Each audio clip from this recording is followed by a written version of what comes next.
No mês passado, nós mostramos aqui no Balanço Geral Curitiba que um estudo de um professor e ex-engenheiro da NASA revelava um alerta à população. Segundo a pesquisa, entre junho e setembro deste ano poderiam acontecer muitos problemas climáticos. Esses problemas seriam resultado de uma combinação de tempestades solares e do fenômeno chamado El Niño. Segundo ele, por conta desses eventos meteorológicos, haveriam enchentes, tsunamis, terremotos. A gente sabe que esse tipo de evento é comum em países como Chile e Estados Unidos. Nós costumamos ver nos noticiários, inclusive lá nos Estados Unidos nesse momento, as tragédias que acontecem nesses locais. Parece-me que 38 pessoas morreram devido à chuvarada lá. Acontece que a pesquisa do ex-agente diz que esses episódios podem acontecer também aqui no Brasil.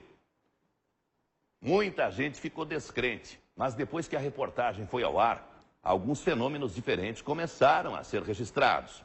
No nosso litoral, por exemplo, muita gente se assustou com o recuo do mar. Em muitas praias era possível ver apenas areia, nada de água. Isso foi resultado dessa combinação perigosa que o pesquisador identificou. Mas será que é preciso se preocupar? Novos fenômenos, desta vez mais graves, podem acontecer? Será que esses eventos climáticos podem acontecer aqui no Brasil?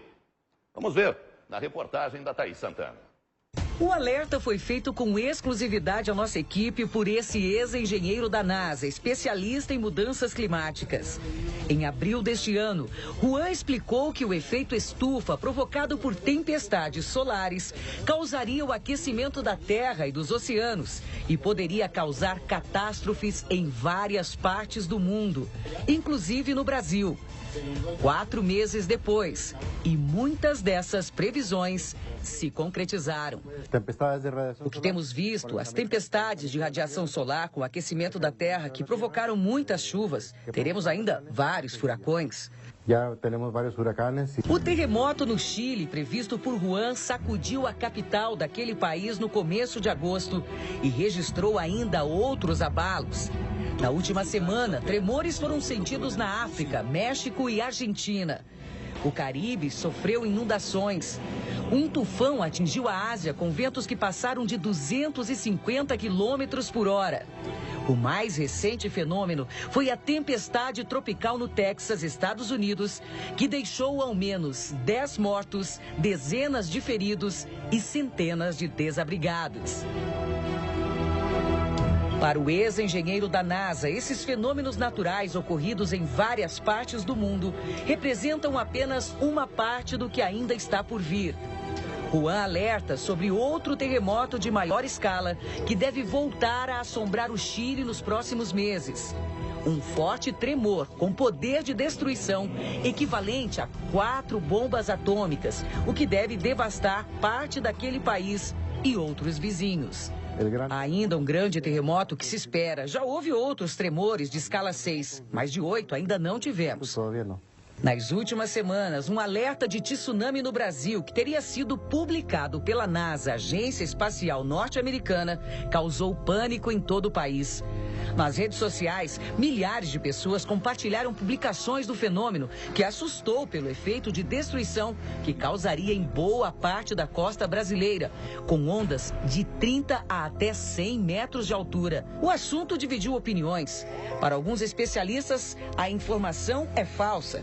Já para outros, nem tanto. Seria então fato ou boato? O aquecimento que teremos é que muitos vulcões estão entrando em erupção. E se esse vulcão entrar em erupção, pode sim causar tsunamis, por causa de uma vibração de 5 a 8 metros de altura. E poderia atingir toda a parte norte do Brasil. E criar um tsunami muito forte para o Brasil. Os próximos meses prometem eventos extremos em lugares até então inimagináveis, como o Brasil, por exemplo. Juan chama a atenção ainda para um outro fenômeno, a tempestade solar. 4 ou 5 vezes. Sim, porque as tempestades e a radiação acabam queimando a pessoa e ela não sente. Então uma pessoa pode se desidratar 4 ou 5 vezes mais rápido e sofrer com a desidratação mais grave. E pode até morrer. Pode morrer, sim. E o que dizer do recuo do mar no litoral paranaense, que entrou 2 metros mar adentro?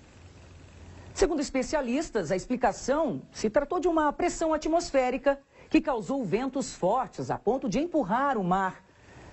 Mas não é essa explicação dada pelo ex-engenheiro da NASA.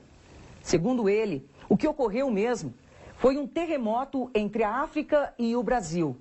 Com isso, essa trepidação da Terra, esse tremor, mexeu com todo o oceano, empurrou a água que ficava aqui, ó, na costa brasileira, toda para o Caribe. E por isso, aqui recuou e houve inundações consideráveis na região do Caribe.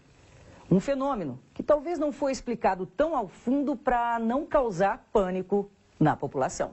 Esta parte se quedou sem... Devido aos terremotos que ocorreram nesta parte do Atlântico e que empurraram água para cima, à medida que a placa se move, joga a água para outro lado. E se cria uma ola hacia outro lado. Se há terremoto muito forte aqui... O principal é para a população não entrar em pânico. Se você avisa que terá um terremoto muito forte aqui, eu creio que Santa Catarina é o primeiro que teria que avisar a sua gente que saiam das suas casas.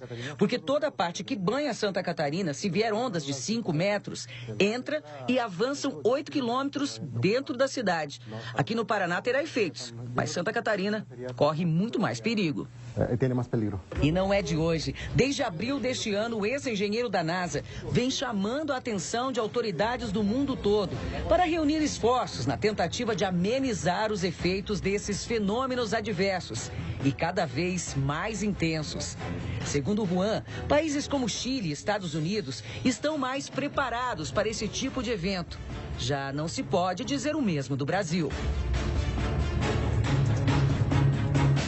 Para os mais descrentes, Juan deixa claro que todas as previsões são baseadas em estudos aprofundados, experiências trocadas com cientistas do mundo todo e informações atualizadas que recebe diariamente da NASA, onde atuou por muitos anos como engenheiro da Agência Espacial Norte-Americana.